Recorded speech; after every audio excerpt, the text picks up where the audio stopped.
தெரியாம போயிட்டு என்ன மன்னிச்சிருக்க, எதுவுமே பண்ண மாட்டேங்க. நேத்தே உனக்கு சொல்லணும்னு நினைச்சேன்.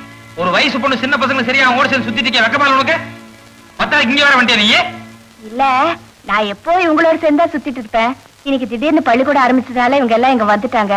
அதான் எனக்கு எங்க போறதுன்னே தெரியல. நானும் இவங்களோட சேர்ந்து அப்படி ஓரமா உட்காந்துட்டுமா? தான் கெட்ட குரங்கு வனத்தையும் சேர்த்து கெடுத்துதான். ஏன் இவங்க எல்லாம் ஒழுங்கா உனக்கு பிடிக்கலையாக்கா?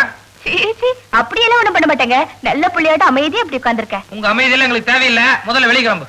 நான் இன்னும் உங்க மடியில உட்கார போறேன்னு சொன்னா இப்படி பெஞ்ச் வெளியே போன்னு சொன்னேன்ல, சும்மா அது இதுவும் பேசிட்டு உங்க குழந்தை எல்லாம் தொட்டில தூங்குதுல்ல. உட்கார பேசினா அரைஞ்சிருவேன். இப்படி தடுத்து வெளியே நின்று தப்பி போறதா? சரி போ. நீங்க எல்லாம் இப்படித்தான் உருப்பட போறீங்களோ? ஏண்டா என்ன சொன்ன? ஏதாவது பேசுவியா? அரைஞ்சு யார நினைச்சிட்ட? ஏய், உனக்கு ஏதாவது அறிவு இருக்கா? இதென்ன பள்ளிக்கூடம் நினைச்சியா இல்ல வேற நினைச்சு நினைச்சியா? இன்னொரு தடவை இங்க வந்து பாரு, கைய கால உடைக்கிறேன். தொட்ட பிள்ளை பார்த்தோம்னா கொஞ்சம் கூட நில்லுங்கடா. அரே நில்லுங்கடா.